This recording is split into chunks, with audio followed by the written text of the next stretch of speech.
오늘 말씀의 주제를 한번 읽어봅시다. 시작. 예수 그리스도 안에 있는 예정. 자, 이렇게만 보면 너무 어렵죠. 이게 도대체 뭔 말인가 싶습니다. 자, 여러분들 교회 다니면서 이런 얘기들 들어봤을 겁니다. 자, 하나님이 다 계획하신 겁니다. 다 들어봤죠? 한 명도 안 빠지고 다 들어봤을 겁니다. 또 이런 거. 하나님은 구원받을 자를 선택하셨습니다. 이것도 분명 들어봤을 겁니다. 또 이런 거. 모든 것이 다 하나님의 뜻입니다. 이런 얘기도 들어봤을 겁니다. 그리고 또 여러분들 수련회 가면 옛날에 막 위탁 수련회 이런 데 가면 이런 말 무조건 했었습니다. 여러분들이 이곳에 올 것을 하나님은 미리 다 알고 계셨습니다.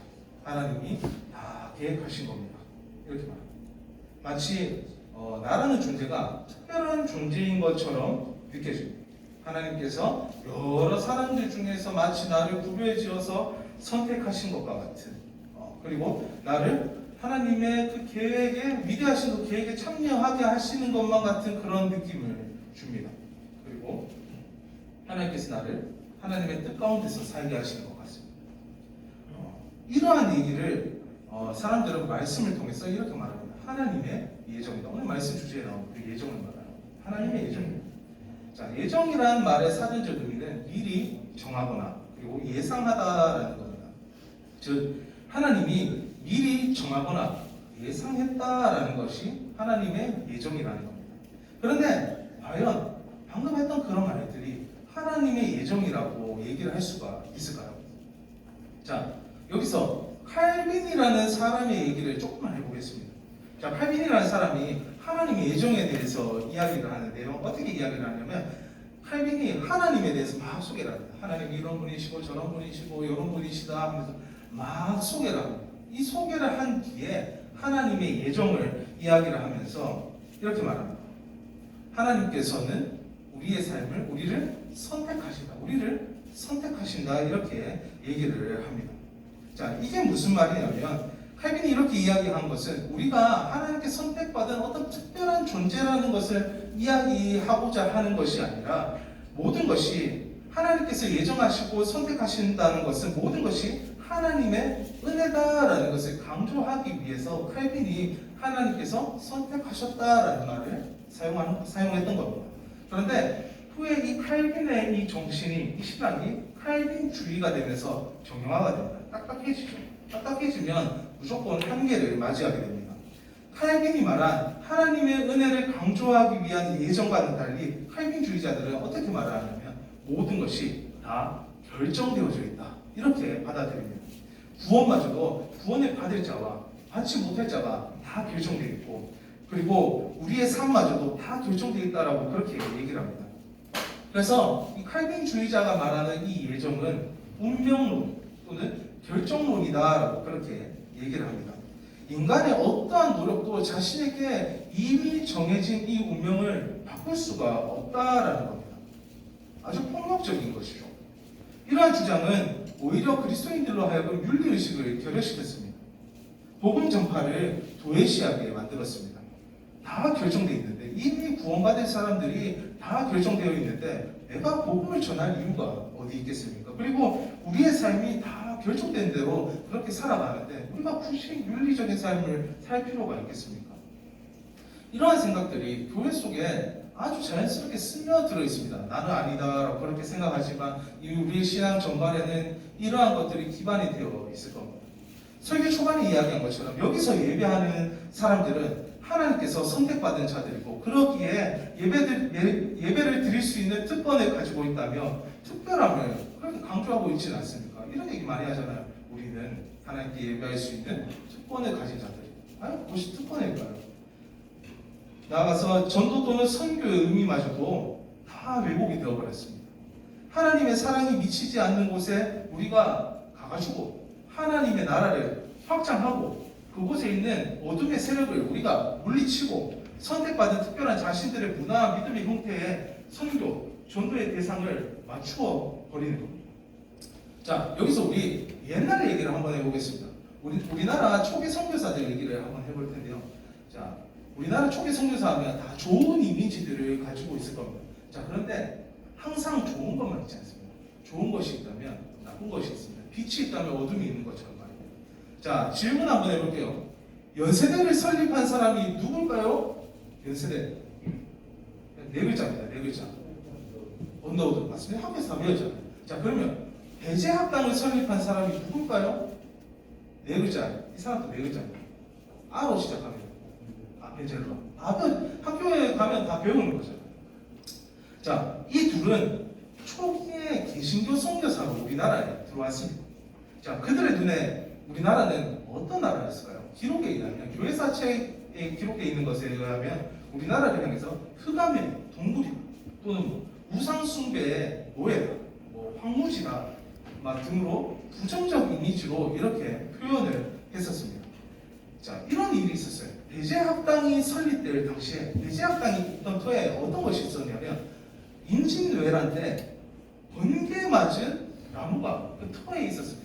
사람들이 어떻게 생각했었냐면 이 번개 맞은 나무에는 분명히 어떤 신적인 것들이 깃들어 있을 것이다 하면서 이거를 차마 뽑지 못하고 있었던 거예요. 근데 아펜젤러가 딱 등장해서 무슨 소리 하노? 이러고 내가 뽑아볼게 하면서 딱 뽑아버립니다. 근데 아펜젤러에게 무슨 일이 일어났을까요? 아무런 일도 일어나지 않습니다. 이때 아펜젤러가 어떤 생각을 하냐면 확신을 하기 시작합니다. 나는 옳았다 하면서 미국의 신이 한국의 신보다 강하다는 것을 증명했다 이렇게 말을 합니다. 이게 무슨 말이냐면 하나님은 미국의 신, 한국의 신은 우상 이런 식으로 생각했던 것이죠. 이 사건 이후에 사람들이 어떻게 생각했었냐면 서울에 선교사들이 거주하는 지역에는 귀신조차 틈타지 못하는 아주 신성한 지역이라고 그렇게 여겼었습니다. 그리고 아펜젤러가 여기서 그치는 것이 아니라 한 번 더 희한한 계획을 세웁니다. 어떤 계획을 세우냐면 서울의 정동 지역이라는 것이 있는데요. 이 지역을 작은 미국으로 만들겠다 이런 계획을 세웁니다. 마치 종교적인 식민지를 만드는 것 같습니다. 우리의 모습으로 믿음을 가지기에 돕는 것이 아니라 나처럼 우리나라처럼 믿고 변해야 된다라고 그렇게 주장하고 있는 겁니다. 모든 초기 선교사가 다 이렇게 하지는 않았습니다. 하지만 대표적인 선교사들이 이렇게 했었습니다. 왜 그럴까요? 자, 짧게 얘기를 하면 그들이 선교사의 삶을 선택하는 데 있어서 가장 큰 영향을 준 것을 봐야 됩니다. 가장 큰 영향을 준 게 뭐냐면 당시에 미국에 있었던 부흥운동, 다른 말로 하면 대각성운동이 있었고요. 그리고 근본주의 운동이 있었습니다. 사람들이 도당과 상관없이 다 막 몰려듭니다. 그때 교리가 아니라 체험을 강조합니다. 1차, 2차, 3차, 4차로 나눴는데 1차 때는 조나단 에드워즈라는 신학자가 딱 등장해가지고 엄청 이 균형을 잘 맞춰왔지만 2차부터 넘어가면서 교리가 아니라 체험을 강조하기 시작합니다. 체험을 강조할 때 생겨나는 문제는 지난번 설교 때 나눴으니까 나중에 얘기를 하고요. 자, 짧게 얘기를 하면 우리가 체험을 강조하는 순간 하나님의 자유가 제한되고 그리고 하나님의 뜻을 내가 판단하게 되어버린다는 겁니다. 나아가 이 근본주의하면 가장 큰 문제가 뭐냐면 성경을 문자적으로 본다라는 겁니다. 성경을 이 글자 적혀져 있는 대로 오직 그대로 믿는다라는 겁니다. 이게 무슨 말이냐면 성경 속에 있는 역사성도 다 무시하고 은유적인 표현들도 다 무시하고 자, 신학적 과제들도 다 무시해버린다라는 겁니다. 동시에 성경을 해석하는 한 사람, 성경을 해석하는 사람이 필요하죠. 문자적으로 해석하는 한 사람에게 모든 사람들이 다 의존을 하게 만들어버린다는 겁니다. 그러니까 그들의 사상 가장 전반에는 어떤 게 깔려 있었냐면 백인 우월주의 사상이 깔려 있었고요. 승리주의, 그리고 제국주의, 이분법적인 세계관, 너는 옳고 나는 틀렸다, 너는 틀렸고 나는 옳다라는 그런 세계관들이 자연스럽게 스며들어 있었고 자연스럽게 그렇기 때문에 우리나라를 황무지로 판단했고 하나님의 은혜를 받아 부유하게 된 자신의 모습처럼 변해야 된다라고 그렇게 얘기를 했던 것이죠. 자, 대표적인 예로 이런 게 있습니다. 서울에 선교사들이 딱 왔을 때 어떤 일이 있었냐면 서울에 당시에 집이 초가집이랑 기와집이 있었습니다. 근데 그 초가집이랑 기와집 사이로 뭘 짓냐면 적벽돌로 된 복층 건물을 막 지어가 있어요. 자, 왜 지었을까요? 사람들로 하여금 이렇게 말하는 거예요. 너희들 우리처럼 예수 믿으면, 우리나라처럼 예수 믿으면 너희도 이렇게 좋은 집 살 수 있다. 너희도 이렇게 부유하게 될 수 있다라고 그렇게 말을 했던 겁니다. 이러한 생각이 지금 우리나라에 있는 교회의 성장주의와 근본주의 이런 기독교를 형성시켰다라는 겁니다. 높은 건물과 그리고 강요되는 순종, 설교자들에게 집중되는 권위와 신학이 없는 체험들이 우리나라 교회들을 다 물들이고 병들었다라는 겁니다. 시간 PPT 한번 볼까요? 근데 우리가 정말 관심을 두어야 할 것은 이것들입니다. 우리 한번 읽어보겠습니다. 높은 건물이 아닌 모두를 품을 수 있는 믿음을, 사람들의 관심을 살 수 있는 프로그램이 아닌 사람들에게 관심을 가질 수 있는 사랑을, 나의 체험에 집중되는 것이 아닌 타인의 삶에 참여할 수 있는 용기가 지금 우리에게 필요한 것이지, 높은 건물이 필요한 것이 아니고 어떤 좋은 프로그램들이 필요한 것이 아니고 어떤 내가 하는 그런 체험들이 필요한 것이 아니라는 겁니다. 우리는 결과적으로 좋은 것은 다 좋다고 그렇게 생각을 합니다. 과정이 어떻든 내가 원하는 대로 되면은 하나님의 뜻이다 이렇게 말을 합니다. 하나님의 계획이다 그렇게 얘기를 하죠. 결과적으로 우리나라의 선교사들이 들어와서 복음을 전해줬으니까 우리가 지금 이렇게 예배 드릴 수 있는 것이 아니냐라고 그렇게 말할 수 있습니다. 그런데 이러한 생각에는 하나님 나라를 우리가 확장한다라는 그런 생각들이 깔려 있습니다. 자신을 특별하게 만들어버리는 것이죠. 이러한 것이 예정에 대한 바른 이해가 없었기에 발견하지 못했던 문제들입니다. 이외에도 윤리적인 문제들도 존재합니다. 많이 얘기를 했었습니다. 예전에 세월호가 침몰할 당시에 사람들이 이렇게 많이 말했죠. 목회자들이. 세월호가 침몰한 것은 하나님의 뜻이다. 이번 코로나19 때도 마찬가지였습니다. 이것이 온 것은 하나님의 뜻이다.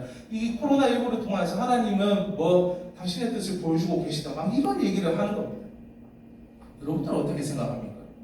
하나님은 이웃의 고통을 예정하시는 하나님이십니까? 자신의 은혜를 더 드러내기 위해서 누군가를 고통 속에 빠뜨리시는 그런 하나님이십니까? 칼빈주의자의 이러한 주장은 하나님을 선택받은 이들을 위한 하나님으로 축소시켜버렸습니다. 하나님의 자유를 제한시켜버렸습니다. 하나님은 선택받았다라고 말하는 일정한 무리의 하나님으로 만들어버렸습니다. 그런데 로마서 3장을 보면 하나님은 누구의 하나님이신지 나옵니다. 우리 한번 같이 읽어보도록 하겠습니다. 로마 3장 말씀 3개인데요. 한번 읽어보겠습니다. 시작. 유대인이나 헬라인이나 다 죄하노래. 온 세상으로 하나님의 심판하노래. 하나님은 유대인의 하나님이시면서 이방인의 하나님으로 계시더라. 할례자든 무할례자든 믿음으로 의롭다 여겨주실 분도 한 분 하나님. 바로 하나님은 온 세상에 살아가는 모두의 하나님이시라는 겁니다. 이는 로마서 3장뿐만 아니라 성경 전반에서 바라볼 수 있는 겁니다. 우리가 함께 읽은 에베소서 1장에는 하나님께서 창세전에 예수 그리스도 안에서 우리를 택하셨다 그렇게 얘기를 합니다. 이를 하나님의 예정이다라고 바울이 얘기를 합니다. 그렇다면 하나님은 무엇을 예정하셨을까요? 누구를 선택하여서 구원받을지 구원받지 못할지 살아가는 방식이라든지 인생이라든지 직업과 미래 같은 것들을 하나님께서 다 예정하시고 계획하셨을까요? 아닙니다. 성경이 말하는 예정은 결코 결정론적이고 운명론적이지 않습니다. 칼빈을 얘기하며 하나님의 예정은 결정되어 있는 어떠한 일을 얘기하는 것이 아니라 하나님의 은혜라는 것을 얘기했었습니다. 말씀에 창세전에 예수님 안에서 예정했다고 합니다. 하나님의 예정은 이 십자가 위에서 명확하게 보여집니다. 이 십자가를 통해서 하나님의 예정을 이해해야지 내 계획, 내 판단 이런 걸로 하나님의 예정을 이해하려면 절대로 이해할 수가 없다라는 겁니다. 십자가 위에서 하나님은 무엇을 보여주셨냐면 이 세상에 살아가는 모든 이들을 향해서 화해를 선포하십니다. 그리고 하나님의 나라가 완성되어질 것이라는 그 약속을 보여주십니다. 나라와 인종과 성별과 계급과 종교와 질병의 유무와 상관없이 동일하게 하나님께서 선포하시고 보여주셨다는 것입니다. 근데 이 사실을 보고 알 수 있는 자는 예수를 주님이라 고백하는 자들 뿐입니다. 바로 예수님께서 홀로 십자가에 못 박히심으로 과거와 현재 미래의 모두를 다 선택하셨다라는 겁니다. 이 선택은 구원을 받았다라는 것이 아니라 구원의 문이 활짝 열렸다라는 겁니다. 그래서 예수님이 나를 믿으면 구원을 받네 이렇게 얘기를 하는 겁니다. 만일 초기에 우리나라에 왔던 선교사들이 이러한 바른 이해들이 있었다면 우리나라를 그들의 나라처럼 바꾸려 하지 않았을 겁니다. 우리와 같은 모습으로 우리의 생각과 문화를 이해하면 자연스럽게 그렇게 복음을 전했을 겁니다. 예수님은 이 땅에서 가장 높은 곳에 군림하며 모든 것을 지시하는 그런 왕이 아니라 가장 낮은 곳에서 소외되고 연약하고 병든 자들과 같은 모습으로 살아가시며 하나님의 나라를 전하셨습니다. 그리스도인의 삶은 갈라디아서 2장 20절에 나오는 바울의 고백과 같이 예수 그리스도로 사는 삶입니다. 이 삶은 예수님의 십자가가 곧 나의 십자가가 되어져서 사는 삶입니다. 예수님은 우리가 봤던 것처럼 이 세상에 살아가는 모두를 위해서 십자가를 지셨습니다. 즉 우리가 예수의 십자가를 진다라는 것은 나의 존재가 나만을 위한 존재가 아니라 이 세상에 살아가는 모두를 위한 존재가 되어지는 것을 의미합니다. 충영 교수는 다음과 같이 얘기를 합니다. 우리 한번 같이 읽어볼까요? 시작. 우리는 십자가에서 가장 연약한 자가 되심을 통하여 발휘되는 하나님의 정능성처럼 피조세계 안에서 및 사회 안에서 약한 자와 작은 자와 함께하는 공감과 동참과 연대의 삶을 추구하면 좋겠습니다. 온갖 고통의 문제가 마련한 이 시대 속에서 여러분들은 온 세상을 위한 한 사람으로서 어떻게 살아가겠습니까? 결국 우리는 성경을 통해서 예수님의 삶을 바라볼 수밖에 없습니다. 그리고 이 시대 속에서 내가 예수님을 닮아 살아가는 것이 무엇인지 정말 진정으로 고민하고 그리고 살아내야 할 겁니다. 예를 들어서 이런 것들이 있겠죠. 코로나19 최전선에서 일하시는 의료인들을 위해서 우리가 후원을 한다든지, 코로나19로 힘든 삶을 살아가는 이들을 위해서 우리가 후원을 한다든지, 코로나19를 예방하기 위해서 우리 스스로가 생활 방역에 힘을 쓰고 그리고 주위에 이러한 것들을 알린다든지, 이것을 위해 우리가 여러 가지 것들을 고민하고 할 수 있는 것들이 많습니다. 여러분들은 어떻게 살아가시겠습니까? 여러분들은 정말 예수님의 십자가를 짊어진 자로서 온 세상을 위한 한 사람으로서 어떻게 살아갈 것입니까? 한번 고민해 봤으면 좋겠습니다. 그리고 꼭 살아냈으면 좋겠습니다. 기도하겠습니다.